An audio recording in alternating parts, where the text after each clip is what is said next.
From Argus Media, this is Driving Discussions, a podcast series focusing on the forces affecting North American road fuels. Greetings and salutations once again, one and all. Jason Metko with you, Associate Editor of US Products here at Argus. And on this episode, we're catching up on the world of MTBE with our senior reporter on the subject, Mr. Steven McGinn. We'll be diving into pricing as of mid-March of 2024, what's been driving prices recently, and how some Mexican politics later this year might play into the market. Stephen, welcome back. Good to have you as always on the presentation. Let's discuss some economics to lead off with US MTBE, where it's priced at as of the middle of March, and how this all relates to Mexico. Oh, great. Thanks for having me, Jason. Glad to be back, man. Always. Yeah. US MTBE were priced a little over $3 a gallon, and we've kind of hovered there for the last couple months or so, right around $3 a gallon, but we're elevated a little bit. We're about $3.18 a gallon as of our talk. U.S. Gulf Coast regions saw some maintenance activity the front part of this year, which cut into some supply levels, but production has improved this month and we expect it to improve over the next several weeks. Some makers are still in the process of building up inventory. So prices remain elevated relative to other regions like the Far East. So that makes the U.S. Gulf Coast, therefore Mexico, an attractive region for imports. And matter of fact, we're monitoring a substantial cargo making its way to the U.S. Gulf Coast from Saudi Arabia. It's loaded up with MTBE. We expect that to be blended for export with the leading destination to be Mexico. So when we had you on last time, we discussed how much MTBE is basically sent down to Mexico. Where is that right now? How much recently has been making its way south of the border, Stephen? Sure. So Mexico remains primary destination for U.S. imported MTBE and has been for a long time. We expect that to continue. Just 2 months ago in January, Mexico took in about 112,000 tons of neat MTBE sent from the U.S., and that's up 24% from January last year. Represented about 82% of all U.S. MTBE exports. So when you look at like the market share of neat MTBE from the U.S., Mexico takes in about 2-3, 2/3 to 3/4 of all U.S. MTBE exports. So again, going forward, U.S. MTBE trade for Mexico, it's a key element in the overall fuel trade between the two nations. He is our senior reporter on all things MTBE, the great Steven McGinn. This is another edition of Driving Discussions. Stephen, what's the main driver going forward here for fuel markets in Mexico, specifically MTBE? Sure. Again, you recall our last discussion, we talked a little bit about that new refinery, the Dos Bocas refinery down in Mexico.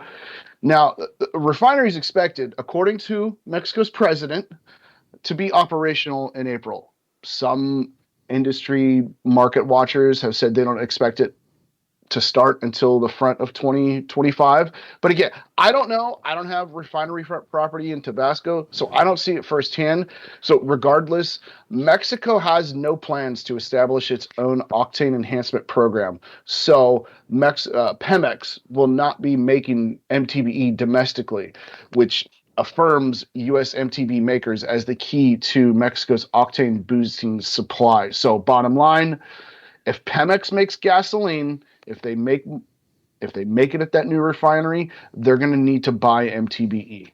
You mentioned Mexico's President Obrador. This is it for him. We are in an election year down south. Can you tell us a little bit about the politics at play right now down there?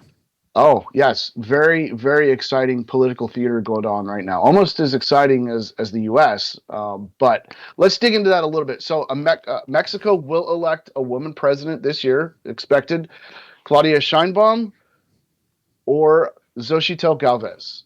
So Sheinbaum is the leading candidate, and like current President AMLO is a former mayor of Mexico City, and on the surface, she's expected to continue to build on AMLO's energy policies, which favor Pemex in that monopolistic fashion. She said very little on the fuel policy, but it's appeared tougher on some of those Pemex emissions policies. But she supports the country's nearshoring policy and said it's going to require a major sector build out for the the energy sector. So she could be more open than Unlo on private sector participation, but that remains to be seen. She confirmed Pemex as the primary player in Mexico. So again, there's a lot to interpretation.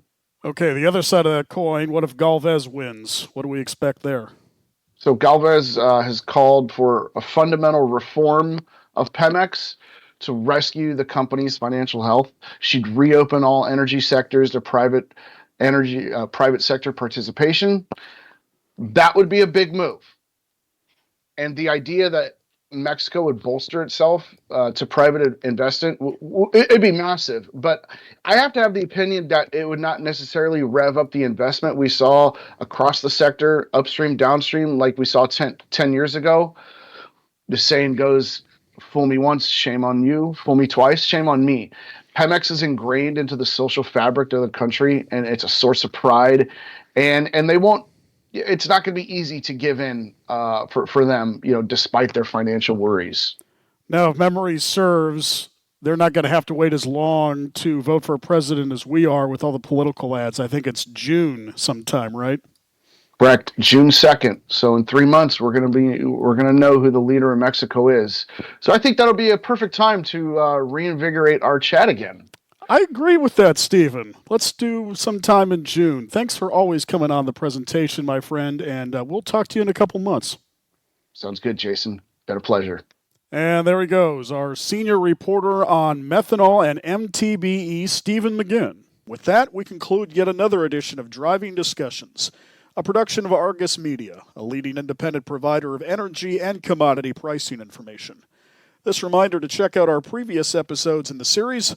And for more information on Argus's methanol and MTBE coverage, please visit argusmedia.com/chemicals/Argus-methanol-services.